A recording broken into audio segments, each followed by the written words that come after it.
bien, presento a mis invitadas a esta parte del programa. Nancy Arellano, politóloga venezolana, vicepresidenta de Coalición por Venezuela, y también nos acompaña esta noche Berit Knudsen, politóloga e internacionalista. Gracias a las dos por estar aquí. Bienvenidas.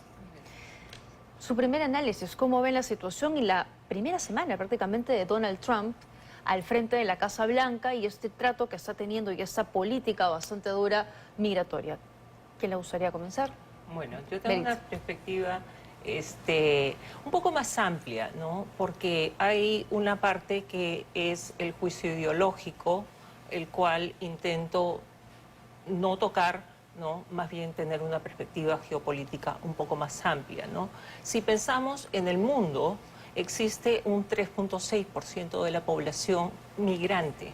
De 8.000 millones de habitantes del mundo, existen más o menos unos 280 millones que han migrado ya, hoy día, ¿no? El problema de la migración es sumamente grande. De estos 280 se calcula que más del 50% se van a Europa, 245 millones de habitantes, y Estados Unidos 335 millones de habitantes, para que veamos un poco la magnitud del problema. Entonces, centrarnos en el caso de Colombia y escuchar estos lamentables relatos y estas quejas de las personas es totalmente entendible porque cada ser humano tiene un valor, ¿no? Pero veamos la magnitud del problema. Es un problema sumamente grande. Si hacemos un poco de historia, tenemos un nuevo presidente de los Estados Unidos, pero realmente es su segundo periodo. Ya se conoce un poco cómo es Donald Trump, pero Donald Trump 2.0 ha venido como reloaded, ¿no? Sí. O sea, y habla y hace tanto alarde de lo que ha hecho, pero revisaba las cifras. El presidente Biden en el último año había deportado mucho más gente de la que deportó Trump en su primer periodo. El presidente que más deportaciones ha hecho resulta que es Obama, porque existen dos regímenes. Uno es devolución, cuando la persona decide que quiere, digamos que está en la frontera y le dicen no puedes pasar, y dice ok, regreso. Exacto. Ese es un estatus distinto, ¿no?, a una deportación, que es lo que estamos viendo. Entonces Obama es el presidente que más deportaciones ha tenido. Pero históricamente vemos que el presidente Clinton también tuvo muchísimas deportaciones, y el presidente Bush, a partir del 11 de septiembre, es que comienza con un programa muy fuerte. Otra vez en el año 2008, que fue la crisis económica, porque hay que marcar también los hitos que hacen que suceda esto. Entonces, lo que estamos viendo es algo lamentable, sí, por una cuestión de seguridad.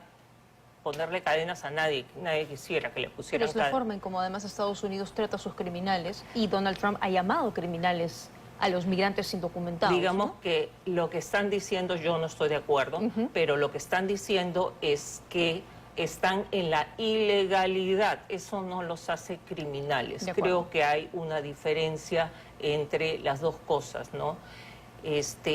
No me quiero explayar mucho porque vamos a escuchar a Nancy. También, Nancy, ¿qué piensas de eso? Bueno, la verdad es que una potestad soberana de todos los países es determinar su política migratoria, ¿no? Eso es parte de la decisión, insisto, soberana. Hay acuerdos internacionales para las personas con necesidades de protección internacional. Y también hay que entender a la migración como un síntoma. La gente no emigra de países en los que está satisfecho. Normalmente, si tienes países que tienen un sistema económico competitivo, que tienen un sistema de derecho estable, que tienen condiciones de movilidad social, no encuentras procesos migratorios masivos. Y sin ir muy lejos, era el caso de Venezuela hasta antes de lo que ha ocurrido. Venezuela en 200 años no fue un país de emigrantes, sino más bien de inmigrantes en la región. Lamentablemente, en Latinoamérica pareciera que no hemos entendido que la migración hay que leerla también como un síntoma de los fallos de los gobiernos. Como decías tú bien, con el tema de los hitos, ¿no? ¿En qué momento es que se dispara la migración? Entonces tiene que haber un concierto por parte de las naciones para poder abordar los desafíos de los procesos de migración en la región, y hemos visto además un aumento sostenido de migraciones sur-norte, que requieren de medidas, insisto, concertadas entre los países para corregir cuáles son los expulsores de los países y sobre todo aquellos países que están además generando políticas de persecución que terminan generando no migrantes, sino desplazados forzados a nivel internacional. Entonces esto es un tema de seguridad hemisférica, como bien lo ha determinado la gestión de Donald Trump. Sin embargo, allí hay que avanzar, insisto, estamos apenas a una semana, como bien tú decías, hay que esperar cómo se configura esta política en un 360 a nivel exterior. Se ha detenido todo el tema, insisto, revisando todo el tema a nivel de cooperación internacional y es importante allí... Se ha suspendido de momento, ¿no? Claro, hay que entender allí, insisto, que este es un esfuerzo de todos los gobiernos porque se supone que estamos trabajando en un sistema de valores compartidos, un sistema de intereses compartidos y eso a veces pareciera no cumplirse. Entonces es entendible la búsqueda de eficiencia por un lado y por otro lado, pues, insisto, determinar cuáles son los expulsores y acabar con las causas. De acuerdo. Porque la gente no pasa por el Darién porque le guste. Exacto, Ojo, exacto. Ese es el centro del problema. O sea, se está atacando la migración, que es una consecuencia de una problemática muy, muy seria. Y como decía Nancy, o sea, ¿por qué salen? El caso de Venezuela es icónico. Es la segunda migración. Nicaragua. Claro, pero el caso de Venezuela es la segunda migración más grande del mundo. En tan corto tiempo, además. Y sin un factor detonante como pueden ser las guerras. Entonces, ¿por qué es que se va la gente en Latinoamérica para centrarnos en la región? Porque si no, no terminaríamos con este debate, ¿no? Pero para centrarnos en la región, ¿por qué salen de Venezuela? ¿Por qué salen de Cuba? ¿Por qué salen de Nicaragua? ¿Por qué salen de estos países? El detonante normalmente está vinculado con la inseguridad, con la pobreza, con la falta de libertades, con la búsqueda de oportunidades de un futuro. Corrupción, digamos que sí, pero digamos que estos tres factores que hemos mencionado primero son los principales detonantes de esto. Entonces, la política de Trump, nos guste o no nos guste, que está bastante estricto, pero digamos qué cosa es lo que está diciendo.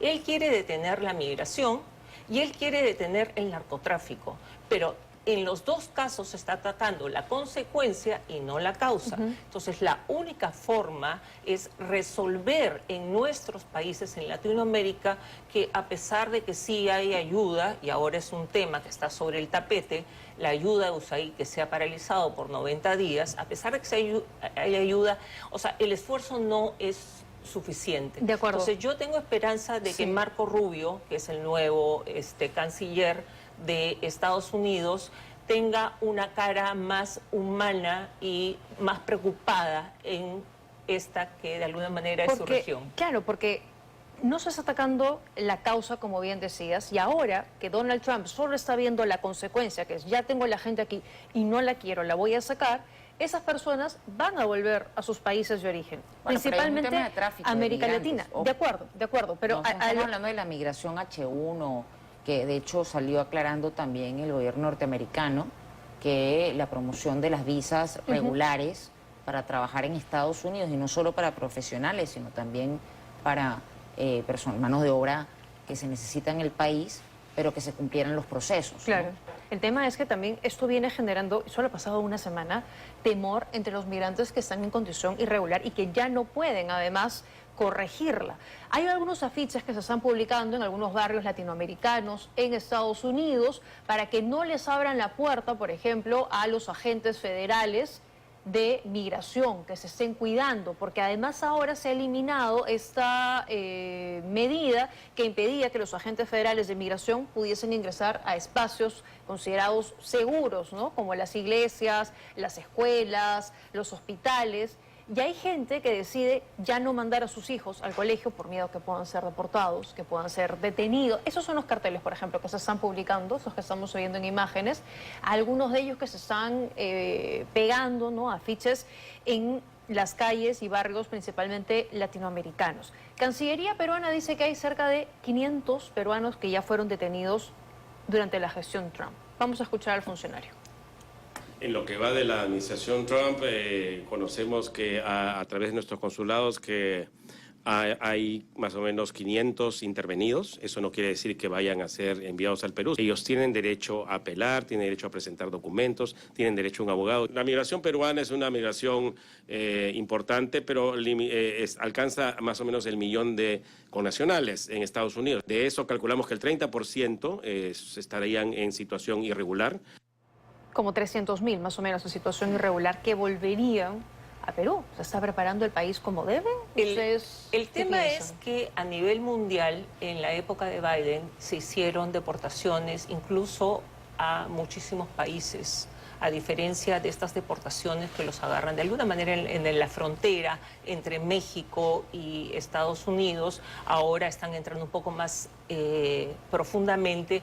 Pero también entendamos la coyuntura que está viviendo los Estados Unidos con grupos delictivos como el Tren de Aragua. Sí. O sea, ya la delincuencia en Estados Unidos existe. O sea, no le pueden echar a los latinos la culpa de la delincuencia porque sí es un problema en los Estados Unidos, pero esta delincuencia se está agravando con un componente de estos inmigrantes ilegales, que es algo que de todas maneras hay que atacar, igual como en el Perú, en todos nuestros países tenemos que atacar. Bueno, son redes de crimen organizado transnacional, ¿no? Exacto. No son inmigrantes irregulares, son claro, no estamos, redes ya... Bueno, pero digamos que dentro de este grupo, no es que todos sean, es como yo siempre digo, de Venezuela tenemos casi 2 millones de venezolanos que están acá, y basta que haya un grupo mínimo de delincuentes para que la gente reaccione contra Venezuela, y no es así, porque el hecho de que hayan algunas personas, 1.000, 2.000, ya es suficiente para que pongan de cabeza. Pensemos que Sendero Luminoso comenzó con 2.000 personas y puso de cabeza al país. Entonces no podemos culpar a las migraciones, no se trata de eso, pero de todas maneras hay que ubicar a estas personas. Pero con respecto a Colombia, específicamente, es mi opinión, pero yo pienso que no se está tomando en cuenta la condición política y de seguridad que está viviendo hoy día Venezuela. El tema del Catatumbo no se está tocando, que es la frontera entre Venezuela y Colombia, donde ya han muerto 80 personas, hay 40.000 desplazados y 11.000 personas que están en una condición de casi limbo, ha habido secuestrados. Sí. En esas condiciones, Petro se va a Haití sin permiso del Congreso, y cuando regresa desata esta, de alguna manera, bola de humo. ¿Por qué? Porque ya se había acordado de gobierno a gobierno que estos deportados iban a llegar. Sí. O sea que no ya sorprendieron a Petro. Entonces Petro es un presidente que tiene 21% de aceptación, que necesita salir del tema, y realmente al utilizar a Trump ha tenido una repercusión a nivel mundial, que todo el mundo habla de esto. Y yo creo que deberíamos concentrarnos un poco más en este tipo de problema interno que está vinculando también a Venezuela, ya que estás acá. Pero Donald Trump ha dicho que no necesita a América Latina, ¿es verdad eso? No, yo creo que ¿O es pura demagogia? Estamos en un mundo interdependiente, hipercomplejo. Yo creo que ha habido mensajes, insisto, en las animosidades de los discursos, pero también ha habido otros mensajes, como menciono el tema de las visas H1, etcétera, donde se habló de ingenieros y de mozos al mismo tiempo, ¿no?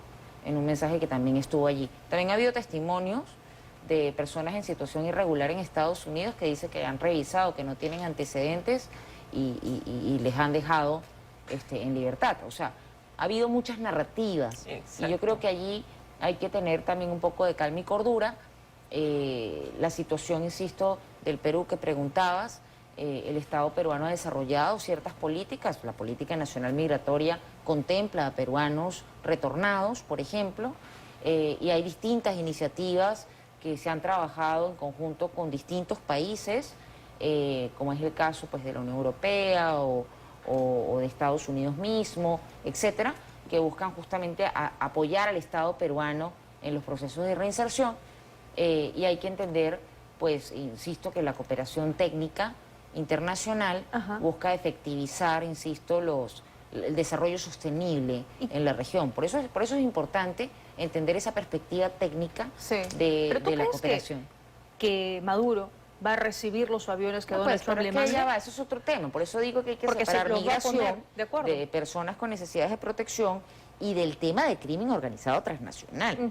Que lo del caso del Catatumbo se está hablando incluso de acuerdos entre el ELN y figuras de Maduro. Sí. O sea, estamos hablando de un Las FARC, Estado híbrido que no que es es el no es una contraparte confiable para hablar de cómo detienes o llegas a acuerdos en materia judicial o de prisión en país de origen.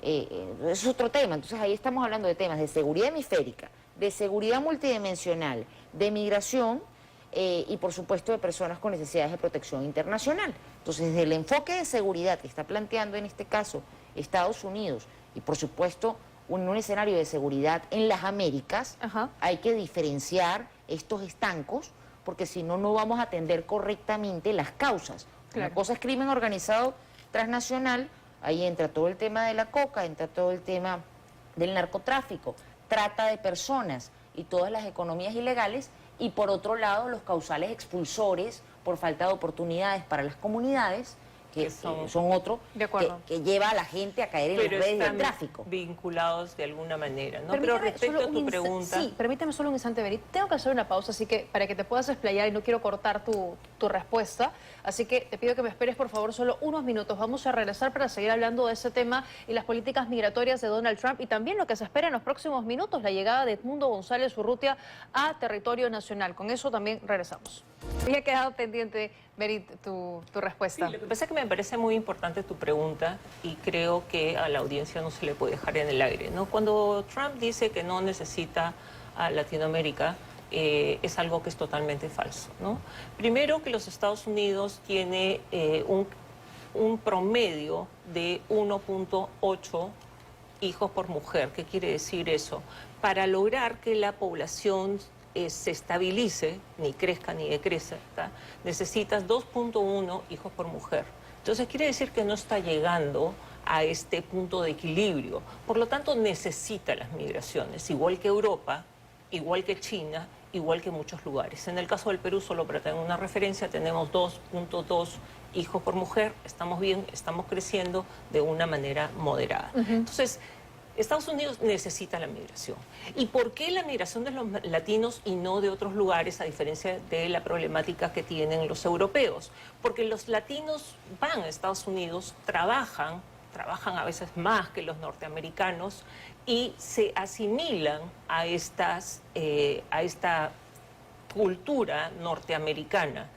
Cuando las migraciones son masivas y demasiado grandes, comienzan a formar estos guetos que no se asimilan, ¿no? Entonces, esa es una problemática que se ha comenzado a presentar dentro de los Estados Unidos, que también es otro de los factores que contribuyen a esta sensación de delincuencia, que son pequeños guetos. De acuerdo. Entonces, sí nos necesitan, además, esta gente que va como inmigrante produce, por lo tanto, contribuye con el Producto Bruto Interno de los Estados Unidos, además de ayudar a los países latinoamericanos para hacer frente a la pobreza con las remesas que envían. Exacto. Por lo tanto, nos necesitamos mutuamente. De acuerdo. Eso es lo que opino. De acuerdo. Tengo que irme de inmediato al aeropuerto. Se espera esta noche la llegada de Edmundo González Urrutia y estamos con las imágenes en vivo de Talía Rosales. ¿Cómo está, Talía? Adelante con la información. Tatiana, buenas noches. Así es, a esta hora bastante movimiento ya porque ya está en suelo peruano el presidente electo de Venezuela. Estamos a la expectativa de su salida por la puerta 2 de llegadas internacionales. Ha llegado, recordemos, el canciller a recibirlo y se entiende que en un salón VIP han tenido una reunión previa que ya ha terminado porque el personal de seguridad se mueve. Estamos entre la puerta 1 y la puerta 2 porque los vehículos avanzan y retroceden y nosotros estamos haciendo exactamente lo mismo. El vehículo que está ahí, el auto, ese en el que ha llegado el canciller, y en el vehículo gris, esta minivan, es donde entendemos va a ir la comitiva que acompaña a Edmundo González. Entonces, en esta visita al Perú tenemos en cuenta las actividades que se van a realizar, tanto como la presidenta Dina Boluarte en horas de la mañana, entendemos también en el Congreso de la República, y luego se prevé un meeting que se pueda dar en la Plaza San Martín, donde ciudadanos venezolanos residentes en Lima podrían escuchar a Edmundo González finalmente aquí en nuestro país. Hay todavía movimiento. Mencionar, Tatiana, que desde ya horas antes había coordinaciones de varias unidades de la policía, acciones tácticas, pelotón Cobra, tránsito, incluso seguridad del aeropuerto y seguridad del Estado, sobre la seguridad que debían garantizar para Edmundo González. Y una vez más se mueven los vehículos, suben los conductores, bajan y todavía no logramos ver a Edmundo González. Vamos a movernos una vez más. Talía, pero ¿ha llegado la gente, ciudadanos Vamos. venezolanos ahí? Se hablaba de una caravana también que iba a estar acompañándolo en su trayecto de salida. Sí, Tatiana, en realidad después de toda la expectativa que hubo por la llegada de Messi, la ciudadanía se fue retirando y no han llegado ciudadanos venezolanos como se tenía previsto, ¿no? Hemos visto una familia quizás de 3 integrantes, no más, y los demás personas curiosas que con expectativa también están aquí en los alrededores. Pero entendemos que en los exteriores tampoco se ha dado una convocatoria masiva sobre quienes iban a participar de esta caravana y finalmente seguir a Edmundo González a donde pueda hospedarse. No hemos visto mayor presencia de ciudadanos venezolanos aquí a esta hora, Tatiana. De acuerdo. Nancy, mañana hay una convocatoria en Plaza Sí. San Martín, ¿no? Correcto. Mañana hay una convocatoria a las 5 de la tarde Ajá. en la Plaza San Martín. La verdad es que dentro de la comunidad lo que se comentaba era, bueno, respetar el espacio público del aeropuerto. Ah, de acuerdo. Esa es la respuesta. Y justamente hay algunos que se han concentrado fuera de las inmediaciones del aeropuerto para buscar hacer la caravana una vez salga el vehículo. Y la verdad es que, bueno, la mayoría de las personas de la comunidad que se encuentran trabajando, Sí. la verdad es que el horario de llegada... entonces mañana, bueno, va a haber la oportunidad de expresar, ¿no?, todo el cariño, respeto y apoyo al presidente electo de Venezuela, pero insisto que no se hizo una convocatoria masiva al aeropuerto, Exacto. justamente por temas de respeto y seguridad en el país, ¿no? De acuerdo, de acuerdo. Seguimos con las imágenes de Talía Rosales a la expectativa de lo que será la salida en los próximos minutos ya de Edmundo González Urrutia, que ya llegó esa noche a Lima. Berit, va a ser importante la presencia de él aquí y la reunión que va a sostener con las autoridades nacionales. Hay un concepto que lo leí y me dejó impresionada, y te lo digo, Nancy, para mí no es el presidente electo, porque hay una diferencia. Él debería ser el presidente. El Como presidente no lo legítimo. es el presidente legítimo. Correcto. Porque hay una diferencia entre la legalidad Y la legitimidad. y la legitimidad, y es un concepto sumamente importante. Digamos que Maduro ni siquiera termina de ser totalmente legal porque hubo fraude, pero aún así, de acuerdo con las leyes, como él las interpreta, es el presidente. Pero Edmundo González es el No, pero se presidente. brincaron hasta la ley. Sí, yo lo Sí, sé. claro. Sí. Pero acaso. digamos, claro. O sea, ni Pero siquiera se en tomaron la todo- molestia de modificar la ley Sí. para hacer eso En todo viable. caso, la legitimidad no te lo dan las leyes, la legitimidad te lo da las organizaciones internacionales, o sea, la voto, comunidad la gente, sí. internacional te la da el pueblo.